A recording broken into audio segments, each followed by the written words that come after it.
Hello everyone. Today I wanted to share my method for learning languages. Most other polyglots usually have some kind of their own special method, and I'd like to share mine today. My method of learning languages is pretty non-linear and doesn't have a very strong structure, so I know that will not be very compatible with a lot of people, but it does work for me, so I still want to share my methods, which may not work for everyone, but it again works for me. When I'm learning a language, usually there's 4 main steps in my mind to improve my skills. The first one is going to be learning the basics. The second step is going to be finding resources. The third one is going to be entertaining yourself. And the fourth one is going to be to socialize. So I'm going to go in depth into all these steps to explain exactly what I mean, because maybe what you're imagining is not exactly my method. I should also mention that there's an infinite loop between steps 3 and 4. Once I become more advanced in a language, and this isn't just once I get to step 4 I'm done, it's more like an ongoing process. So I go into this process assuming that I will never be fluent, and I just want to enjoy the process as it goes on. It's more like a hobby for me. I'm not studying for a test, I'm not studying for anything in particular, it's just something that I enjoy. So I think maybe that changes my outlook quite a bit and makes a big difference. I don't know what's going to happen next week, so how can I know what my language skills will be like in 1 year or 5 years? I go into the process completely unaware of what will happen, just acknowledging that I may not become fluent is really helpful in my process because I'm not stressed out if I fall behind on any sort of goal. It's just for fun. I'm just enjoying the process. The first step when I get a desire and a drive to learn a language is learning the basics. Now, the basics for me might not be the same basics for you. For me, it's very nose in book, studying super hard, and I'm not just studying anything, it's very controlled. So at the core of my basic language study, that's going to be everything that helps me with sentence structure. That's the very key right here. So I'm going to be looking at conjugation, I'll be looking at declension, I'll be looking at sentence order, prepositions, postpositions, and things like that. Once I get those down, the final boss, the completion of the basics for me is when I get to conjunctions and relative clauses. That is just the key to basic language study for me personally. Now you know what I do study, so what do I not study when I'm studying the basics? Usually it's not fixed expressions, so not usually time, not usually all of the ways to say how are you. Usually it's not airport vocabulary. For me, if at the beginning this lesson in my book is not directly going to lead me into forming a complex thought with relative clauses, conjunctions, all types of modifiers, adjectives, adverbs. If it's not helping me with that, I'll save it for later. That's not to say telling the time is not important, it's just not what I consider for the basics. For me, the basics is when I can say a complex sentence. Maybe normally when you start a language, your sentences are super basic, right? Maybe you'll say, I eat food, this is tasty, I am hungry, I want to buy some food, something like this. But once I can start saying something like, I went to the store near my house because my fridge was empty and I was hungry. So notice once I start using relative clauses and conjunctions, I can start doing complex thoughts. I can talk about my feelings, my emotions. I can essentially make an infinite amount of sentences. When you have just basic SOV structure, you can obviously make some complex thoughts, but once I can start telling you because, if, and, so, or I can give many details about a certain thing. For example, the computer that I've had for 5 years, or maybe the house that I'm living in, or the water that's over there, or maybe the whiteboard that is hanging behind me. Once I can start doing relative clauses, conjunctions, then I think my language skills have become very complex. And that's when I'm happy with myself. Of course, the method that I'm doing this completely depends on the language. Ideally, it's a textbook that is maybe something about the basics of, I think, Routledge's Essential Grammar series is very good for the step one learning. Also, I think Duolingo isn't that bad for this step for me, because maybe I can, ignore the lesson on clothes. I'm not worrying about clothes right now. I'm just learning about objects, direct objects, prepositions, conjunctions, and things like that.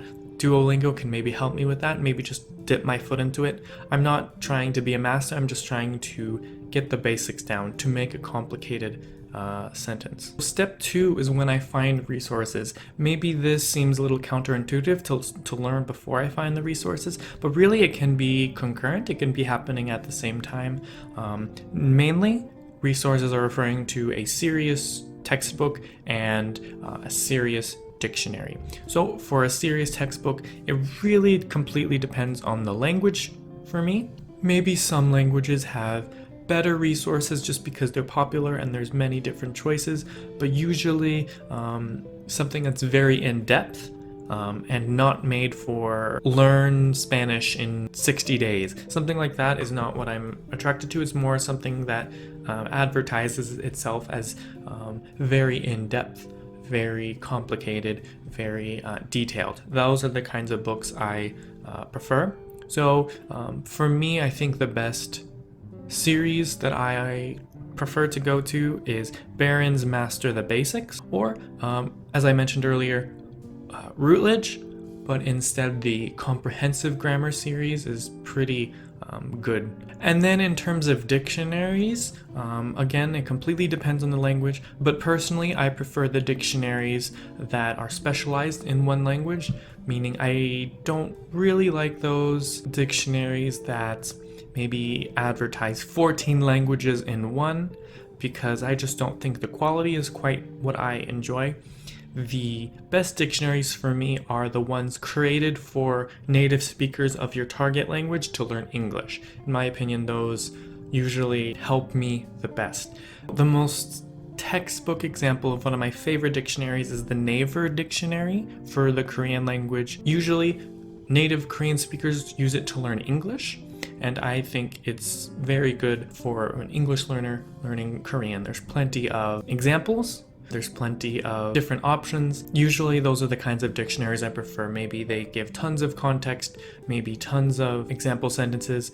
Like those dictionaries that give examples and maybe context are the ones that I think are best. So after I gather some good long-term resources, I'm going to start getting some entertainment in that target language. What this is just some piece of entertainment that I will use as an academic source. So it's not that I'm just sitting on the couch watching some movie in the target language. I'm actually maybe pausing the movie every time I don't understand, looking up the words, writing it in a notebook, really using it as another textbook. And the reason for this is this entertainment is probably the best source for vocabulary, because these are the actual words that native speakers actually use in this context. Because maybe in your textbook, it can tell you all of these different names for clothes or names for things in the office, but maybe you're missing some very key vocabulary that they're going to use just because it inherently is difficult to list all of the relevant words. But when you are listening to some piece of media, it will come up. What kind of entertainment am I talking about? I'm probably talking about movies, TV shows, music, video games, novels, or anything like that. Anything that a native speaker will use for fun. And obviously I'm trying to go for something similar to my level, so maybe it'll be a little basic, but the key thing is that I'm having fun. And the reason it's so key that it's entertainment for me is I want to be interested. Maybe Steve Kaufman talks a lot about engaging language input, and I think that is absolutely true for my method. I want to be excited to know what happens in the story, or I want to be singing the song and just enjoying what I'm doing, because that way it'll maybe sink in more easily than if I was just looking at a textbook, a list of words or anything like that. And also usually at this step I kind of limit the amount of time that I'm using this entertainment as an academic source. Some people like studying for maybe 2 hours a day, 3 hours a day, but for me, I know that if I ever go overboard, I'm going to burn out really quickly. So I usually try to limit myself to 30 minutes or an hour a day, just so that I don't get so sick of it that I put it down for a year. And at the same time as this entertainment step is going on, I am looking through that more complicated grammar and those grammar lessons that I missed when I was doing the basics. So this is when I learn about how to tell time, how to talk about the months, the date, common greetings. It's kind of like this entertainment is maybe a sidekick, a side project, while I am still working on grammar, finishing a textbook, working on completing the knowledge that I may not have been using earlier. So the final step, and this is pretty key, is to socialize with this language. I think this is obvious, but after I feel confident about what I know, so maybe I've watched a movie or two, maybe I've completed quite a few chapters in my textbook, then I can socialize. What this usually means is probably a language exchange partner or some tutor, because what I'm trying to do basically is encounter the parts of the language that I just never noticed in movies or in textbooks, or that are just inherently difficult to get in a textbook or movie. That's not saying that the textbook isn't the real language, the movie isn't the real language, but in and of itself, the textbook is not a place where you will see some words being used because they don't fit with any other topic. One really good memory I have when I was learning French, and it is actually pretty similar to when I was learning German. Maybe I was studying a lot, I was looking through all the textbooks, I was practicing through movies, but within 10 minutes of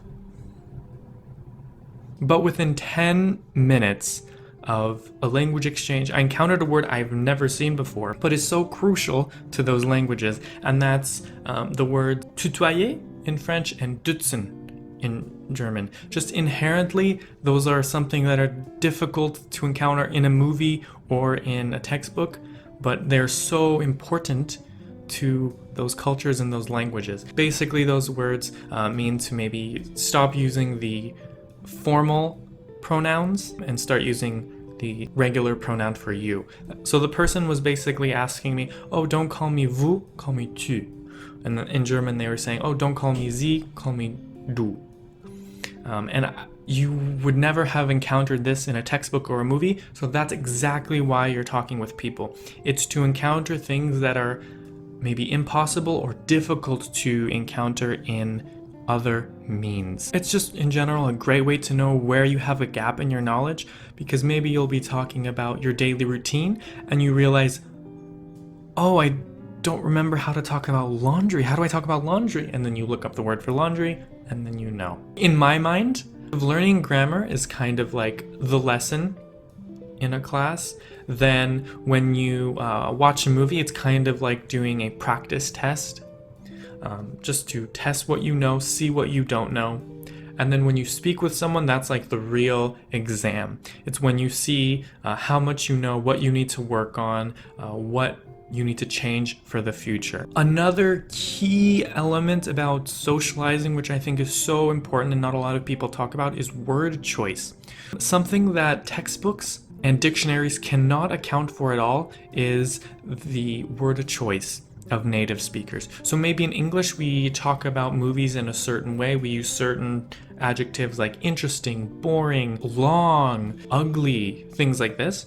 But maybe in another language, they don't use those words at all. They do have those words in the dictionary, they do work, but just culturally, maybe in the other language, they'll say that the movie is corny. You also kind of learn the culture, which obviously everybody knows goes hand in hand with learning the language. It's very closely connected to word choice, because maybe in English, we like using some words, and those words exist in the other language, but the native speakers don't use it very often. So once I have all those steps done, it's pretty much just a feedback loop until I'm really happy with my language skills. So maybe I'll do a little grammar every day, watch a show, maybe parse the lyrics of a song, and just keep learning words I haven't seen before, keep seeing grammars that I need to review again, and just solidifying the language I already know. So of course there's upsides and downsides to my method. Maybe if you're someone who needs a strong structure, this is not very good for you. But if you're someone that really values freedom and the choice of what you want to learn, I think maybe you can get some good tips from this. A really key moment when I was learning French was maybe in the 3rd year of high school, and we were learning how to tell someone to cut your hair. Oh, I want it cut short, I want it to be curly here, and I thought, this is so useless to me. I want to learn how to talk about my opinions. I want to learn to talk about a book. Why are we talking about cutting hair? I'm never going to ask someone to cut my hair in French. This is so useless to me.